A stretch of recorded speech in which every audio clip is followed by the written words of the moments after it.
Hey, good Tuesday morning, everybody. Welcome to the Volquest podcast. I am Eric Kane alongside Brent Hubbs and Austin Price. A lot going on here today on the show. We're going to get into Tennessee football. Obviously, the Georgia loss, Vanderbilt coming up. A lot of recruiting that we're going to talk today. Of course, the Maui Invitational is going on later today, game 2. And of course, we'll have all that coverage over at volquest.com. And I couldn't do this without our friends over at Exterior Home Solutions. If you need roofing, siding, windows, or a garage, contact Exterior Home Solutions today. They've been local. They've been trusted since 1999. That phone number, you see it right there. It's 865-524-5888. You can visit them online at exteriorhomesolutions.com. All right, guys, Tennessee obviously not the outcome it wanted. Georgia's a really good football team, number 1 in the country. They played like it, Austin Price, on Saturday night. Tennessee, on the other hand, started off hot, and then that was about it.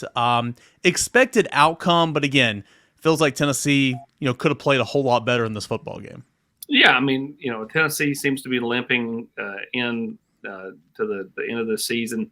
They're banged up. They've got multiple injuries on both sides of the ball, and you're right. They hit that big play on the first play of the game, and Nealon was rocking and was fantastic, and then after that, they kind of hung around for a minute, and then Georgia eventually just pulled away. Tennessee offensively, though, it's just been a train wreck the last couple of weeks, and really has been a train wreck in second halves most of the season. Only one touchdown offensively in SEC play since the calendar turned to October. Hubbard, only 4 second-half touchdowns offensively in SEC play all season. Yeah, they're just having a hard time. That just don't have the counter for whatever people are doing to them, and they've not been able to play 60 minutes, and they're a shell of what I thought they would be offensively. They've run the football against some inferior opponents really well.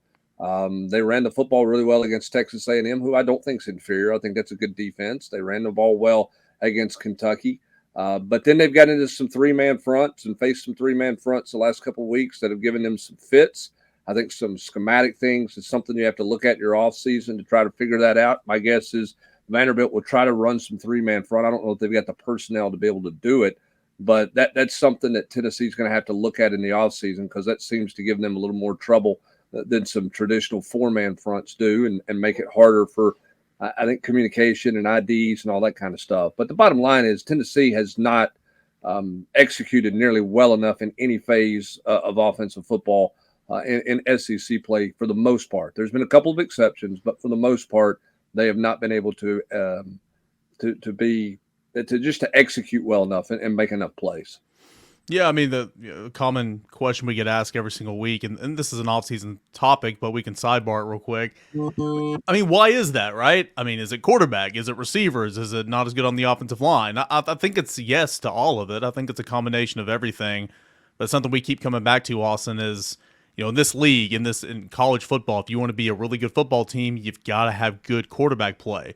Joe Milton's improved over the course of the season at points and times. The last 2 weeks, he is not. And, I mean, at the end of the day, you're not where you were last year. Knew you weren't going to be where you were last year in terms of that position, but the position's not good enough to win at a high level, and we've seen that this year. Yeah, I mean, I think to answer the question you asked, you hit the nail on the head. I think it's a little bit of everything. Like, Tennessee's not super dynamic at receiver. They're not getting good enough quarterback play. I don't think that they're deep enough or as talented as they could be on the offensive line. And I do think the Tennessee running back position has been pretty good, but again, the way they rotate, I think it takes the ball out of Jalen Wright's hands. And I get like flow of the game and stuff, but it's inexcusable to think that kid had 2 carries before he came back in. He didn't play series 3, 4, or 5 in the football game after going 75 yards on the first play of the game. So like I think it's a little bit of everything, but the quarterback play is to me the thing that sticks out. At the end of the day, Cooper Mays, John Campbell, Caleb Webb, Ramel Keaton, they are key pieces to the offense, but they're not the quarterback. And so, we talked about this after the game on Saturday. He's going to get a lot of praise when he plays well, a lot of blame when the offense doesn't play well. And the last 2 weeks, they've scored a grand total of 17 points. Yeah, I think there's 2 things, and again, we're sidebar and beyond. I mean, I think everybody's probably talked enough about what happened at Georgia. Those two teams could play 10 times. It's a welcome sidebar. And Tennessee's not going to win in that matchup, I don't think, any of those 10 times. But I think when, again, you start talking big picture moving forward, maybe some this week, but I think when you talk about bowl game and next year, I think two elements to the offense that's missing. And look, you can say every year you need to be more talented here, there. I mean, I think that's probably always going to be the case. Yep. But two elements that I think are missing from this offense, the lack of use of middle of the football field in the passing game on a consistent basis. There's been moments, but not enough moments, where they have attacked teams in the middle of the field to try to take advantage of some of those wide splits. That stands out to me when I look at this offense big picture. The other thing, too, is the lack of tempo. And part of it's first down. They didn't make enough first downs, but they've just not been as fast, with the exception of the Kentucky game where I thought they got into tempo and kind of wore Kentucky down. They've been, by their standards, methodical on offense. And I think the strength of what this offense is about is tempo's got to be a big part of it. They got to be balanced. But I don't think you can be as dynamic in the passing game as you want to be if you can't make some greater use of the middle of the football field. And I think that's a couple of areas where Tennessee must get back to kind of what their identity is when you start talking about, moving forward in 24. Then you flip to the other side of the ball, and on third downs, middle of the field's open. It's always open. It's like 7-Eleven. Well, they can't get off the field. I mean, you're sitting there watching them play, Austin, and it feels like you'd rather them be in 3rd and 2 than 3rd and 8, because 3rd and 2 feels like a potential stop. 3rd and 8 feels like a first down. They can't get home enough with pressure with their front four. They're not tight enough in the back end in their coverage when they zone drop, Eric. And I'm no linebacker, but when you zone drop, I think they drop too deep at times and allow shallow stuff underneath them to be a really easy pitch and catch. They're just having a really hard time on 3rd and long doing anything right now. Well, the thing with zone, and again, I mean, I'm not going to try to act like I'm a linebackers coach or anything, but the thing with zone is even though you're playing zone, you're playing man within a zone. So if you have hook curl, you're dropping back to your hook curl, you're sitting there buzzing your feet, you're finding the number 3 or the number 2 receiver, and then you're going and collision them. I mean, that's kind of how it is. You're taught to play man within a zone. I think sometimes, to your point, you're going back and taking your zone drop, and you're not looking for the dig coming behind you or the slant coming across your face or whatever the case may be. That's something that's hurt Tennessee on 3rd downs for sure. Austin, you're looking forward to Vanderbilt this weekend, and Josh Heupel was asked about just a ton of injuries that's going on with Tennessee right now heading into the last week of the season. He noted that Javonte Spraggan's going to miss the remainder of the season. He's hopeful John Campbell, Gerald Mincey can play at the tackle positions. He's hopeful Jordan Thomas, Tamarian McDonald can play in the secondary. He said Wesley Walker is more questionable than the others. This team's kind of limping to the finish line a little bit, but Tennessee needs some horses. And, Vanderbilt's not going to be a great challenge, but you still need to be ready to go out there and play and secure a win. Well, we all say that, right? I mean, Vanderbilt's going to have had 2 weeks to prepare. Now, they've not been very good this year. But, can they muster something up for this could be their Super Bowl, so to speak. And, I think, Tennessee needs some of those bodies to be available come Saturday. I mean, Hubbard, the tackle spot, Dane Davis, I watched him walk out there in a boot on Saturday. Who knows if he'll be able to give it a go. Obviously, Tennessee's got to kind of figure some things out, at the tackle spot, on the right side if he can't go. And then who is available? Is Mincey available? I know he came in and played at the end of the game. He's got the chronic knee deal, and it seems to be kind of not getting any better. It's kind of he needs, to get to the end of the season and really rest on it. And then John Campbell, will he be able to go? Yeah, and I think if you're starting to talk about those things, where would they go at tackle? Yeah. Right? If Dane Davis can't play on the right side, they brought in a guy in complete and utter mop-up duty for the last 8 snaps of a game who has a chronic knee issue that he's trying to manage, who is as cold could be, wasn't stretch, because they apparently didn't have anybody else who could play mop-up duty right tackle snaps at the end of a football game. So what are you looking like potentially this week at tackle? particularly on the right. Well, on both sides. I mean, what does that look like? I don't know what the answer to that is. If Campbell can go, you can flip Crawford back over to the right side if you need to, and that's not a big deal there. You can make that work. But if Campbell can't go and Crawford's over there, what do you look like on the right side? That's certainly a concern and an issue. I think the other thing you worry about in a game like this, and this is just a natural tendency, is like, where's the motivation factor, right? I mean, this should be a game that if you're Tennessee, if you come out and start fast and play the right way, you can break Vanderbilt's will pretty quick, right? They're 0-7, 2-9 on the season. You should be able to take the will from them pretty quick. But what happens if you're letting them hang around? What does that look like if you don't take care of your business early? Where is this team's focus and this team's motivation going into this game?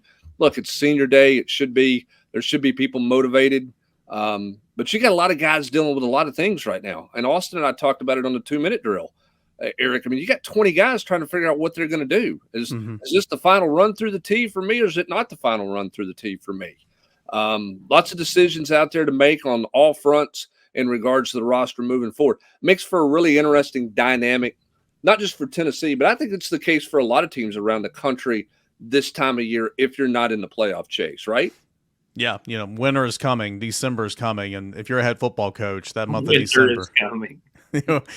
We talk about it all the time about how that month is just so taxing for head football coaches, assistant coaches, because you're trying to get these guys finished off the semester the right way. You're trying to engage them in practice, getting ready for bowl preparation, finishing off your signing class, transfer portal window is going to be open, trying to navigate these COVID seniors if they want to come back to be a super senior. I mean, it's a whole lot going on at one time, and so the month of December is going to be super interesting. Back to the Vanderbilt game, like you were talking about, the motivation, it also makes matters worse to where, man, Vanderbilt is so bad. Like, I know they won the first 2 games, Alabama, A&M, and Hawaii. They've lost every game since. Looking at the first glance piece from last night, you can see statistically across the board defensively last in the conference and everything. They're last in the conference in most offensive categories. But still, knowing how bad that is and all that, you still got to be energized and ready to go. I would think 2 losses in a row, the way you lost, you're just ready to beat the crap out of somebody. That would be my motivation. But also, their senior day. It's Neyland. I mean, there's a lot going on, but you can't play down to Vanderbilt's level because this is a horrible football team, Austin, but you can't look at it that way. You just got to go out there and act like it's any other football game. Yeah, I mean, Jaylen Wright is, a little over 50 yards from 1,000 yards for the season. I know that that's something that, he wants to get to. Jerry Mack wants to get him to. Josh Heupel wants to get him to. So you would think he would come out and he would be, ready to roll. And so, you're right. I think, for any kid, when they go into a game, they know that they have a chance to put up some numbers.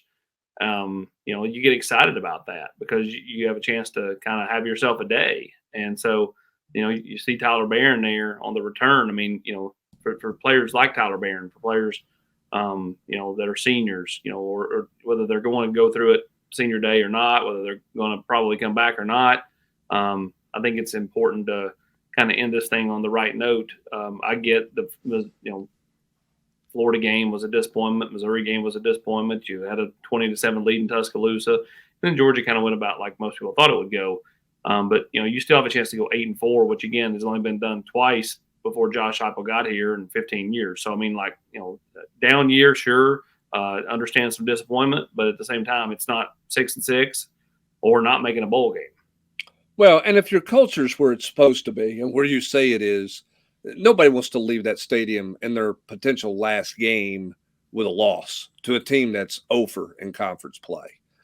So you would hope that there's motivation there, and you would expect there to be motivation there. I think you're always look. It's an odd week. It's a holiday week.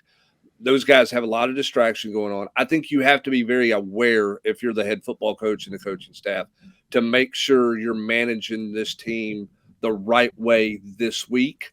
And if you're a young player in this right now, hey, you are turning the page, right? This could be considered game 1 for next year for you if you get an opportunity to play. And I think as a young player, that's how you have to look at this. Is all right. Here we go. I mean, it's Don't wait till the bowl game to be the case. This is my time now. If I get an opportunity, look, I'm going to have a great week on the practice field, and if somebody in front of me is not ready to play, I am ready to play.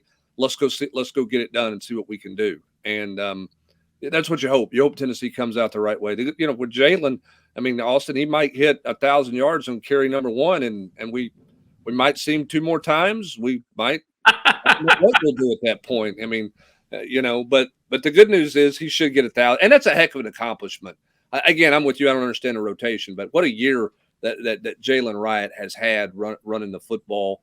You know, and you know, he's a guy that everybody talked about last summer, changing his body. He was a different guy, and he has backed that up all season long, which is a credit to him. And tickled to death for the year that he's had, because he's been outstanding and fun to watch. This is from Bill Martin on Monday, Tennessee Sports Information Director. Vol football, Jaylen Wright, leads all FBS running backs in yards per carry at 7.4 with a minimum of 100 attempts. It's currently the best by an FBS running back in a season, minimum again 100 attempts, since 2020 when 4 players had a better mark than that.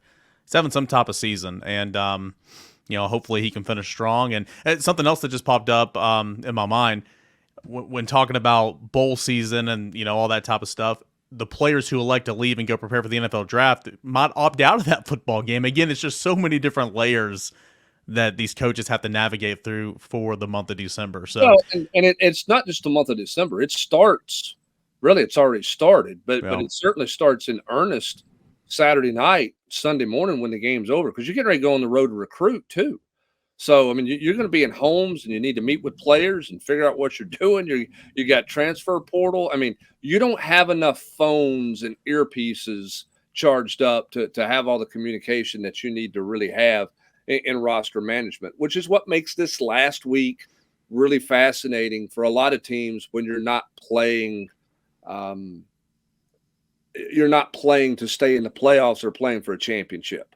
Not to say the game's not meaningful. Don't get me wrong, because it's for bowl status, right? AP and all those things. There are things there, but it's human nature for a lot of people to have their eye on the bigger picture down the road, because there's so many crucial decisions to make. Well, maybe for those older guys. I mean, and I know we've been talking about that, and you guys have both said it. I just think you only get 12 opportunities, potentially 13, and yep.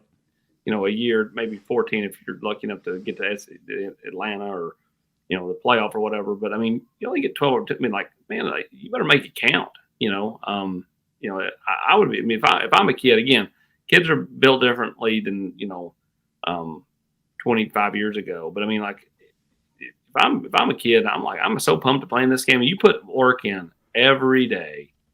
You'll go back, and starting in January, you'll start working for next year. So all that work you did this past January and February and March and April and right through the summer, all the way through the season, this is finally time to showcase it. I just think anybody that can't get up to play, and you're in the final game of the regular season and an SEC game, something's wrong. So I mean, I guess for me, even if you're a senior, this should be such a big deal.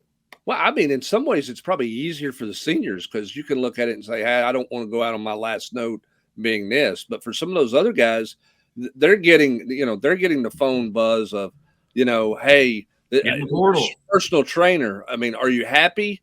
Because I've gotten calls from 5 schools who would be interested in you if you're interested in leaving. You're not getting enough of this, or you're not getting a lot of rep here. I mean, those guys have a ton of things, much greater thing, or much more significant things in their inbox that they're dealing with, so to speak, than a senior who, cut and dry, it's your last game, right? And it's the last time you will ever play at this stadium. The last time you run through the tee.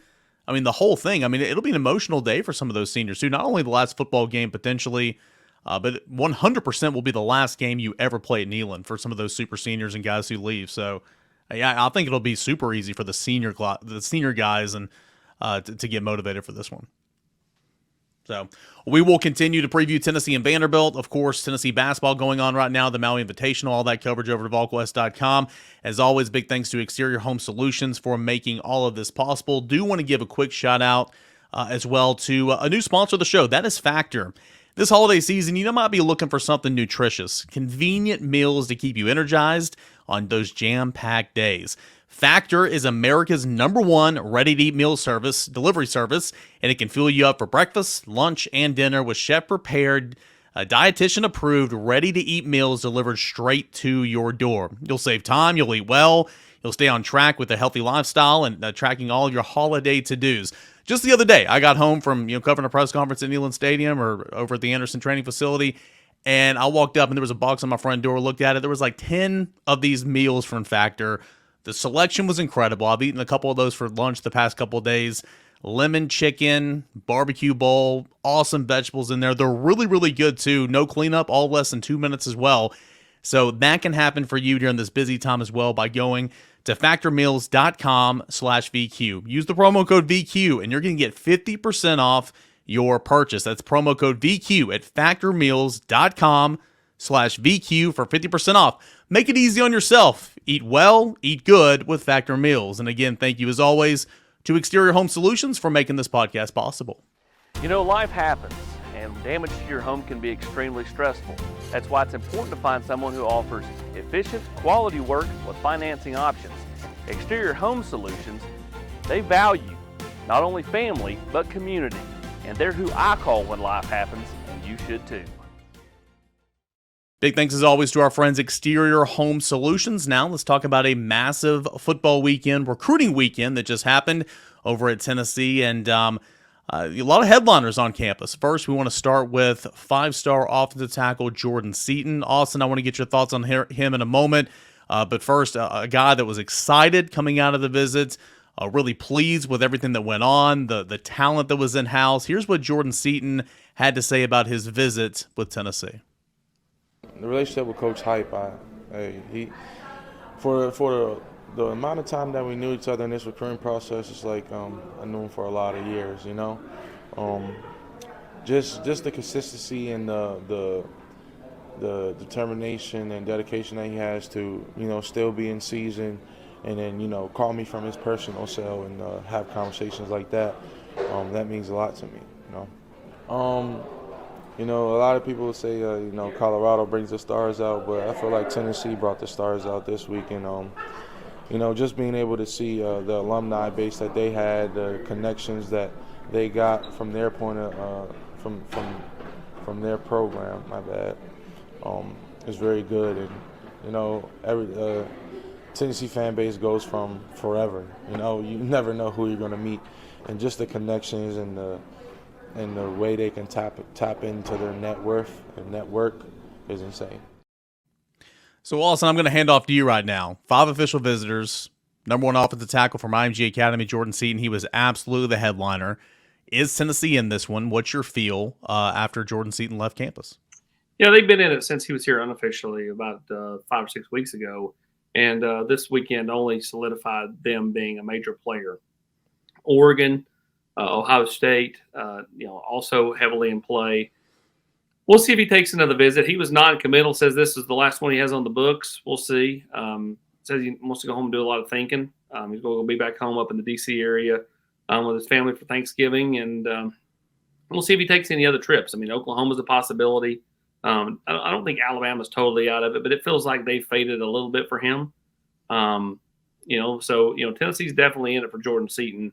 And we'll see, kind of what his next step is. Is it going to be another visit or two, or does he truly kind of just shut it down and start working towards a decision, which I don't think will be announced until signing day on December 20th, but does he go ahead and start just, focusing in on those 2 or 3 schools and roll with it? I think it's going to be fascinating to see not just the visits, Austin, but how many people does he let in to come to the house and recruit him, or come to the school and spend a lot of time with him and do the in-home visits. I know he's got a top 7, but is he going to do 7 in-homes, a week? How is kind of how are they going to handle that? Does he really narrow this thing down? Does some people pull out of it and say, hey, we don't have a shot there, move on to someone else? Is everybody going to stay in it till the finish line?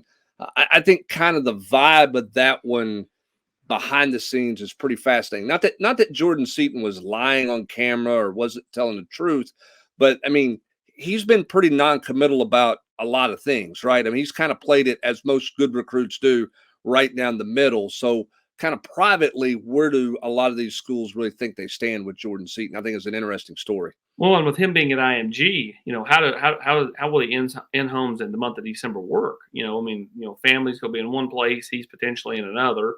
And I remember what was it? How Arian Foster's mom was in one place, dad was in another, and Randy Sanders was having to go, two different places. Yeah. I mean, you got to do it all on the same day. Yeah, so, correct. I mean, you can go see Jordan at IMG Academy and then fly to Maryland and see the family that night. And that's what I'm saying. I mean, to recruit him over the course of the next 4 weeks with the in-homes and stuff, I mean, you're making a real commitment time-wise to trying to see a lot of people. Not that you're not going to, but I think what you have to try to figure out if you're a school is, am I really in it to the point that this is the investment we need to make? And then Jordan Seaton and his family have to decide, how much of this do we want to go through kind of every day? You know what I mean? That to me is going to be kind of interesting to watch and see how he handles it beyond just visits over the course of the next couple of weeks. So you look at Jordan Seaton there, and obviously that's going to be one that's going to come down to the wire. That's, Tennessee, an absolute priority. Want to get a listen to some 2025s that headline this weekend as well. But Austin, been reading yours and Matt's work over there on the side, obviously. 4 other official visitors in there, a couple of JUCO guys, and, tied in that Tennessee likes very well. A couple of guys that didn't make it in. Anything else about the 24s from this weekend that was noteworthy and will be something to pay attention to down here the next couple of weeks? Yeah, I think Tennessee really did themselves a lot of good with Roger Saliapanga, the tight end from Utah, who's originally from Long Beach, grew up playing Little League ball with Nico and Madden. It was back when Madden was a linebacker before he became a hotshot quarterback who's thrown 40 touchdowns and only 3 picks and led his team to a state championship game appearance. In his first year of playing, really. Like starting, I guess. Yeah, that's correct. So, Roger is Tennessee and Oregon. And I think it's probably too close to call at this point, but I think Tennessee definitely put themselves in a position to where I wouldn't be surprised if Roger pulled the trigger for the Vols. A lot of people have pat and pegged for Oregon for a while, but Tennessee is, I think, showcased well there. The family feels very comfortable in Knoxville. The question is once they kind of reconvene, the Polynesian families, they kind of make a family decision on this type of thing. What does the verdict turn out to be? But I definitely think it's Tennessee or Oregon. He's got a top 4 that includes also Utah and Auburn. Doesn't sound like he's going to take that Auburn visit, and do not believe he's going to go to Utah. So it's Oregon or Tennessee for the tight end. And then there's Elias Williams, the defensive lineman from Florida, who is committed to Missouri, was at Alabama last weekend, was at Tennessee this weekend. He's tough to read. I talked to people at Alabama. They had a trouble reading him. People at Tennessee have had trouble trying to get a feel for him. So be interested to kind of see how his recruitment plays out. What's his next step? Does he come to a decision pretty quick, or does he kind of let this thing play out over the next 3 or 4 weeks before signing day? All right, I got 2 questions before we go to the 25s, maybe 3. Yes. Okay. Sorry, AP. We're gonna put you on the spot with a couple more here. 50%. But the fact that Cam Michael didn't make it in and Michael Smith, the tight end, didn't make it in, is that Tennessee on the outside looking in? I mean, is the tight end from Savannah just not realistic if he's not going to come up here and take a ride up here with his quarterback to look at Tennessee? And then secondly, with the junior college defensive linemen, is that a waiting game for Tennessee because they have to wait and see what the COVID guys do versus what the need is for those junior college players? What's the timeline with that? And those are my 3 questions. Brent, I would appreciate if you would ask them separately next time. Okay, 3 questions. I'm going to ask them separately. Question number 1. Go ahead. I will start. We'll go in reverse. The JUCOs. We'll see. I think Tennessee really likes Brian Taylor. a good bit. But that one's got Georgia, Florida. Like that one's gonna be it's gonna last a few weeks. We'll see what happens there. Tennessee will probably have a better feel for kind of what they need and who's coming back and who's not coming back by then. What was it? The first question. I was asking about. All right, let's just Cam Michael. Yeah, let's look at Michael. He didn't come back. That one's felt like Georgia for a while. Like if you go back to when I did this spot with Josh Newberg late last week, I just said I just don't feel like it's Tennessee. Now I could end up being wrong. Could he have picked Tennessee? Sure, but I just don't. It doesn't. Nothing about that recruitment makes me think Vols. So like that one just feels like it's kind of I won't even say trending. It's kind of just drifting away. Tight end from Savannah. As for Michael Smith, I think that he's still gettable for Tennessee. I think the kid he doesn't really take a lot of trips anywhere. And I think, for him to come up here with the Merklingers, he was going to have to leave after the game Friday night. He didn't really want to leave after the game Friday night. He wanted to kind of leave Saturday morning. They were going to be driving part of the way to Atlanta, and he just chose not to come. I think everybody I talk to says he's looking to not go to South Carolina. And so I believe that's the case. Auburn's also in play for Michael Smith, but I'm going to tell you right now, I like Michael Smith, but having seen Roger this weekend, if I'm going high school route, and they probably do need to go high school and portal for tight end because they only have Ethan Davis coming back, I would rather have Roger. I think Michael's probably more ready to play now, but I think Roger's the better prospect long term. Roger, he's put on 15 pounds since he was here in the summertime, and he looks fantastic. And when you get him in the college weight room, I think he's going to have no problem being 245 and be really good. So, again, if I'm Tennessee, I would take either one I could get if I can get either one. But if I'm picking, if Austin Price is picking, I kind of like Roger, having seen Roger. But no matter what, somebody's going to have to play alongside Ethan Davis next year, and that's probably going to be You need warm bodies, buddy. Yeah, no doubt about it. All right, we talked about the number one overall offensive tackle from IMG Academy, Jordan Seaton. That's 2024. Let's go to the 2025 class. The top 5 player in the country, number one offensive tackle, 5-star David Sanders made his way up to Neyland Stadium to see Tennessee this past weekend. Here's what David Sanders said about the Volunteers while leaving the stadium Saturday night. Tennessee has been one of those schools that have been prominent in my recruitment so far, so they're definitely probably doing the best out of everybody, in my opinion. It was just a cool experience to have him come see me pregame, saying that I'm a priority for him and their program, which is probably nice to hear from him. But I love Coach Ellaby and everything he has going on. Yeah, definitely. I mean, it pushes them up a bunch. I mean, their crowd, even when they got down, they were still up and excited about the game.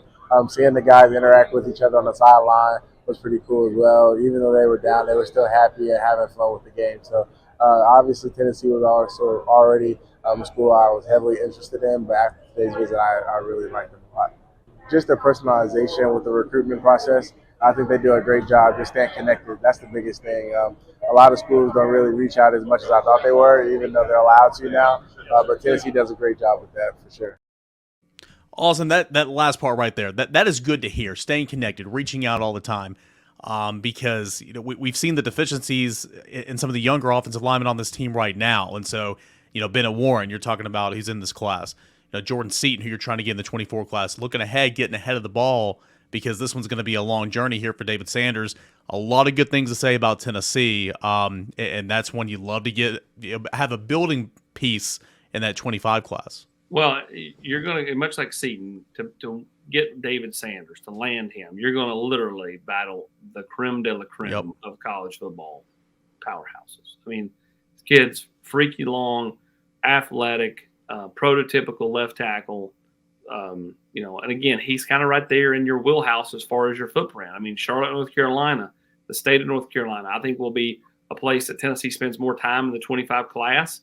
Not just for David Sanders, but other guys. But, David Sanders is absolutely a guy that Tennessee has targeted, much like every other school in the country. But, they've spent a lot of time trying to work that relationship and understanding that, hey, he's only 4 hours away.